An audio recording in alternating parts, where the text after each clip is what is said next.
Dear students, आज का हमारा टॉपिक क्या है? बहिर्जात प्रक्रियाएं तथा उत्पन्न स्थल रूप। नॉर्मली इसे समझें तो हमारे नेचर में, जैसे अमूमन तौर पे हम अपने लाइफ में ह्यूमन बीइंग्स क्या करते हैं, कोई समतल स्थल है वहाँ पे किसी तरह का बिल्डिंग्स बना दिए, कहीं बिल्डिंग्स गिरा दिए, कहीं गड्ढा कर दिए, यानी कि वो सब मैन मेड थिंग्स है। तो उसी तरह हमारे प्रकृति में भी ऐसी घटनाएं होती रहती है जिसके बारे में हमें अध्ययन करना है। तो चलिए स्टार्ट कर लेते हैं। पहला क्या लिखा है, देखिए। पृथ्वी के धरातलीय स्वरूप हमेशा एक समान नहीं रहता है। समय के साथ विभिन्न प्राकृतिक कारणों के कारण पृथ्वी का धरातलीय स्वरूप भी क्या होता है, कभी कभी बनता है और कभी कभी बिगड़ता रहता है। जैसा कि हमने कहा, पृथ्वी में कुछ धरातल स्वरूप होते हैं जो प्राकृतिक घटनाओं के कारण अपने मूल रूप से बिखर जाते हैं या फिर वापस से बन जाते हैं। कहने का मतलब ये है कि कहीं पे अगर आपने पहाड़ देखा हो तो वहाँ पे वायु का हवा लग लग के वो कट छट जाता है, समतल हो जाता है। कहीं पे पृथ्वी की प्लेटें टकरा करके पहाड़ बना दी हैं। तो अल्टीमेटली स्थानों का स्वरूप बदलता रहता है, भू आकृतियों का स्वरूप बदलता रहता है। जैसे माउंट एवरेस्ट में क्या हुआ है, 3 सेंटीमीटर का झुकाव आया है।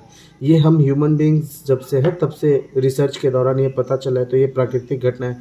आज जहाँ हिमालय पर्वत है वहाँ कभी टेथिस सागर हुआ करता था। बिल्कुल सही बात है। जहाँ पे हिमालय है वहाँ पे पहले टेथिस सागर हुआ करता था। इसके बारे में मैं एक डिटेल वीडियो अलग से बना दूंगा कि कैसे हिमालय पर्वत का निर्माण हुआ। पृथ्वी की धरातलीय स्वरूप में परिवर्तनों के कारण पृथ्वी पर कार्य करने वाले 2 प्रकार के बल होते हैं।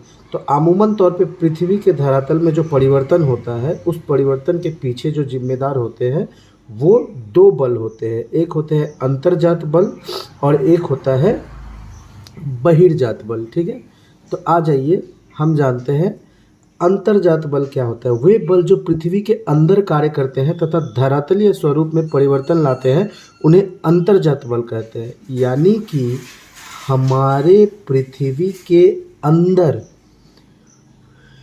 जो भी मैटर्स है वो क्या करते हैं, धरातलीय स्वरूप में परिवर्तन ला देते हैं। फॉर एग्जांपल ज्वालामुखी, ये पृथ्वी के ऊपर नहीं पाया जाता है, ये पृथ्वी के आंतरिक भाग में होता है।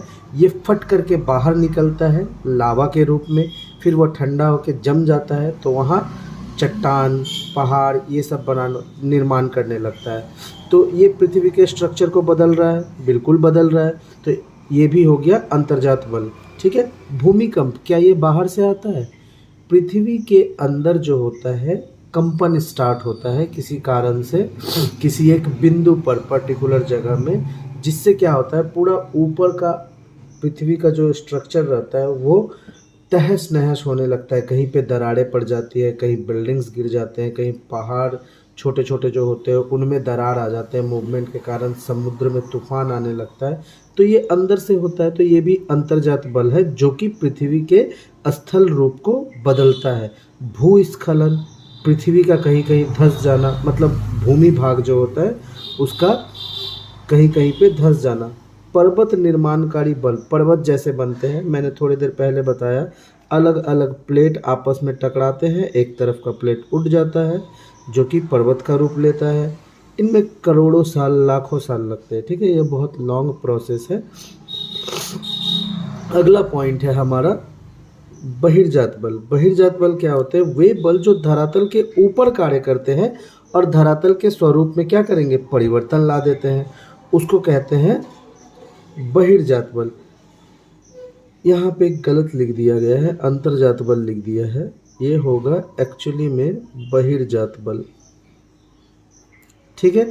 जैसे नदी और बहता जल, देखिए नदी का जल जब भी बहता है तो अपने साथ आसपास की मिट्टी को काट छाट करके ले जाता है। पवन, जब हवा बहता है पर्वत पहाड़ों पे, क्या होता है, जा करके वो हवा टकराता है।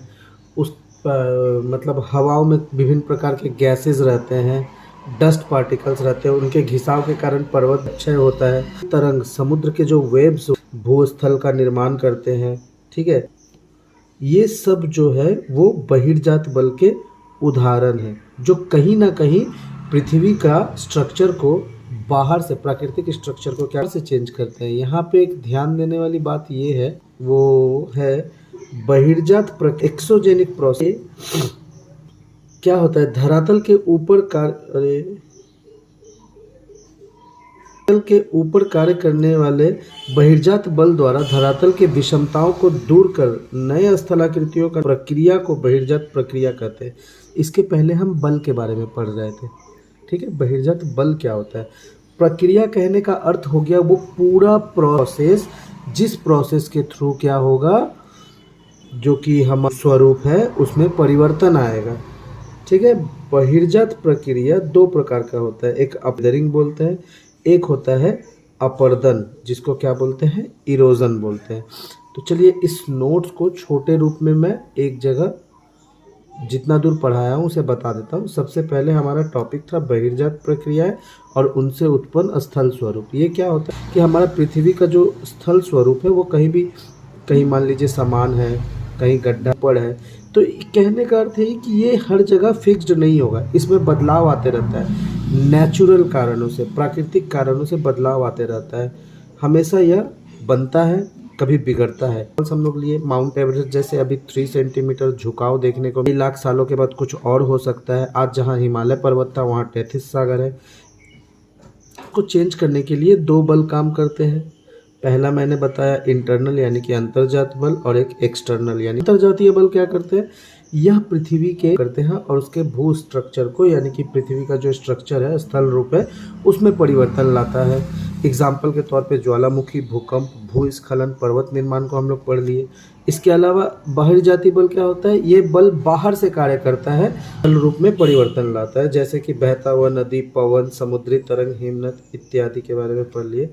और बहिर्जात समतल स्थापक बल भी कहते हैं, क्यों? ये पहाड़ है, इस पे हवा लगते लगते लगते कई करोड़ों से इस पहाड़ को ही हटा देगा, समतल भूमि बना देगा।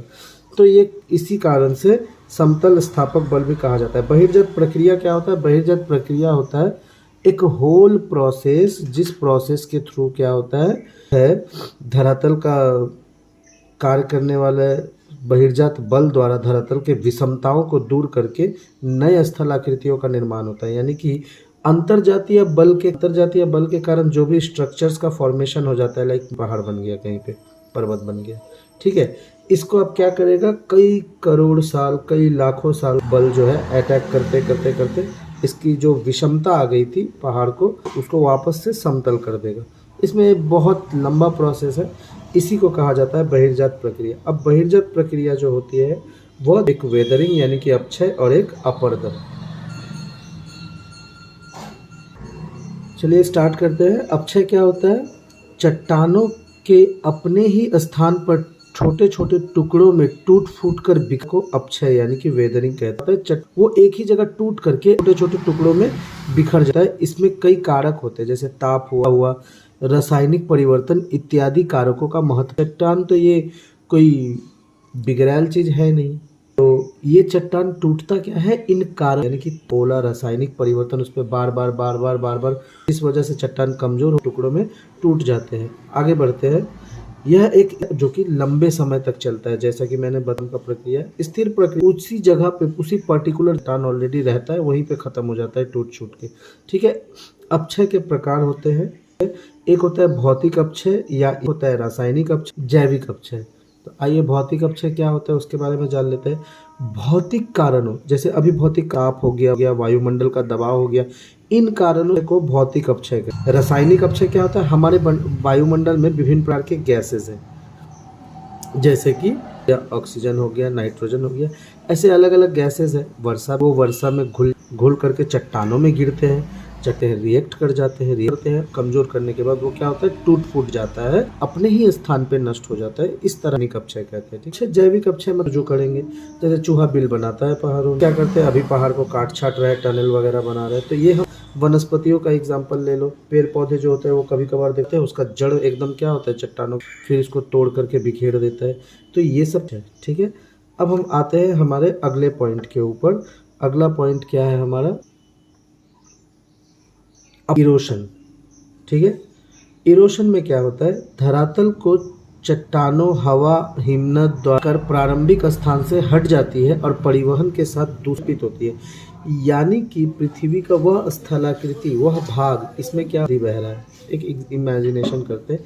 यहाँ पे कोई छोटा चट्टान था, इस पे हवा, पानी स्ट्रोक करते गया, हम ये करते गया तो ये कट गया इस भाग से और ये उठकर पर्टिकुलर क्षेत्र में वापस से जम गया। ऐसा तो सिर्फ ये चट्टान के साथ नहीं है, ये अपने साथ मिट्टी को काट छाट करके ला रही है और भी कुछ कूड़ा सब ले जाके एक जगह निक्षेपित करती है। ठीक है, और को कहा जाता है अपरदन या इरोजन। अच्छा, जैसे में पढ़ रहे थे, यह स्थानांतरण नहीं होता है इसमें, लेकिन अपरदन में क्या होता है, स्थान है।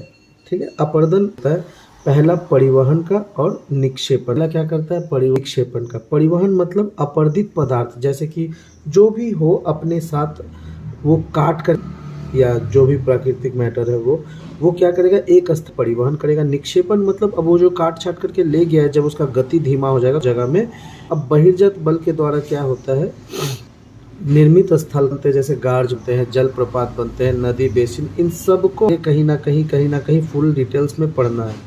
पूरा टॉपिक समझी जगह कोई इशू रह जाता है तो मुझे कमेंट करके बता देना, मैं उस टॉपिक को क्लियर कर दूंगा। ये हमारा 1 था